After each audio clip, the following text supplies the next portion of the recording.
ఒరే బుల్రాజు, ఏంట్రా అంత టెన్షన్ గా ఉన్నావు?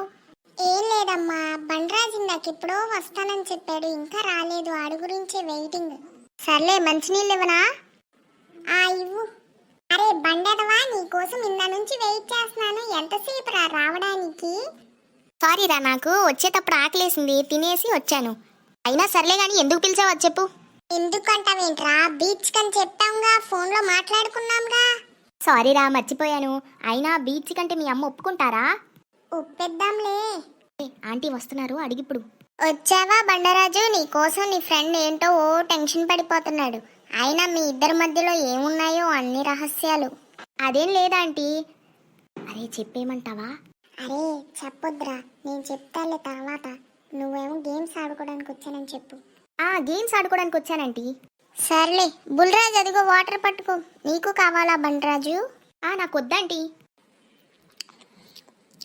అరే స్లోగా వాటర్ తాగొచ్చు కదరా, ఎందుకు అంత స్పీడ్గా తాగావు? వాటర్ సంగతి పక్కన పెట్టు, నువ్వు ముందు పద నాతో పాటు. ఏంట్రా ఇక్కడే తీసుకొచ్చావు? అదరా చెప్తానుగా. ఏం చెప్పడం ఏంటో, ఇక్కడేమో నాకు దుమ్ముగా ఉంది. అయినా నువ్వు నన్ను బీచ్కి వెళ్దాం, మా అమ్మని అడుగుదాం గాని రారా అని పిలిచి ఇక్కడే తీసుకొచ్చావేంట్రా? అయినా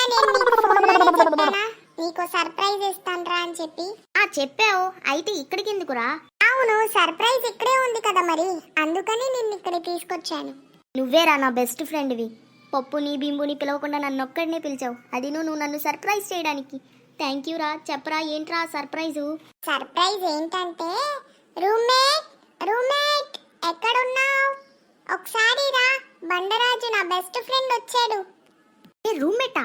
ఎవర్రా, నాకు చెప్పకుండా నీ రూమ్మేట్? వస్తున్నాడుగా, ఆగు. నా వెనకాల నుంచి ఎవరో వెళ్ళినట్టు అనిపించిందిరా. అయితే అదే నా సర్ప్రైజ్. వెళ్తే సర్ప్రైజ్ ఏంట్రా? అరే ఏంట్రా నాకు ఈ టార్చర్? రూమ్మేట్ వచ్చేయ్, మా ఫ్రెండ్ భయపడిపోతున్నాడు, నువ్వు వచ్చేయ్. అరే అయినా ఈ సౌండ్ ఏంట్రా? ఏం లేదురా, నా ఫ్రెండ్ వస్తున్నాడు, అదే రూమ్మేట్. ఏంట్రా ఎవరు రావట్లేదు? దయ్యం వచ్చిందో. బండరాజు భయపడకురా, ఇదే నా రూమ్మేట్. అమ్మొచ్చాదే, భయపడకో. ఇది నీ రూమ్మేట్ ఏంట్రా? ఇది మొన్న వచ్చింది, అదే ఆ సిలబస్ దయ్యం కదా? అరే ఇదేమీ సిలబస్ దయ్యం కాదు, మనం ఆ రోజు భయపడ్డామని చెప్పి ఈ దయ్యం భయపెట్టించింది. అవునా? అయినా సరే, నాకెందుకో భయం వేస్తుంది. నువ్వు ఫోన్లో ఏమన్నావో గుర్తు తెచ్చుకో బండరాజు. నేనేమన్నాను రా? ఈ టైంలో నాకు అసలుకే భయంగా ఉన్నప్పుడే నువ్వు ఎక్కలేని తవ్వి నా మీద వెయ్యమాకు. నేనేం తవ్వట్లేదులే గాని నువ్వు చెప్పు, ఫోన్లో ఏమన్నావు? నేనేమన్నానో నాకు గుర్తులేదు కానీ నువ్వే చెప్పే. సర్లే చెప్తా నాకు. ఏంటంటే, నేను పాస్ అవ్వడానికి గల కారణం ఏంటి అని అడిగావు కదా? అడిగాను. మరి ఈ భూతమే నాకు బాగా ప్రతిదీ అర్థమయ్యేటట్టు మనకు తెలిసి మన టీచర్స్ కూడా అంత బాగా చెప్పలేదు. ఈ భూతం నాకు చెప్పింది, అందుకే నేను పాస్ అయ్యాను చదవకుండా. అవునా? అయితే ఈ భూతం చదువుకున్న భూతమా? చదువుకున్న భూతం కాదురా, చదువు కోసం భూతంలా మారింది ఇది. మ్యాథ్స్ ఎగ్జామ్ ఫెయిల్ అయిందని చెప్పి సూసైడ్ చేసుకుందంట. అవునా? అయినా ఇది పెద్ద కామెడీ తెలుసా? ఏంటి, మ్యాథ్స్ ఎగ్జామ్ ఫెయిల్ అయినందుకు సూసైడ్ చేసుకుందా? ఇది పెద్ద కామెడీ తెలుసా? అది మ్యాథ్స్ ఎగ్జామ్ కోసమే సూసైడ్ చేసుకుంటే నేను ఎన్నిసార్లు చేసుకోవాలరా సూసైడ్? నా అన్ని సబ్జెక్టులు పోయినా. చెప్పానా దయ్యం, నీకొకరిని చూపిస్తానని చెప్పి. అదిగో ఈ బండరాజే.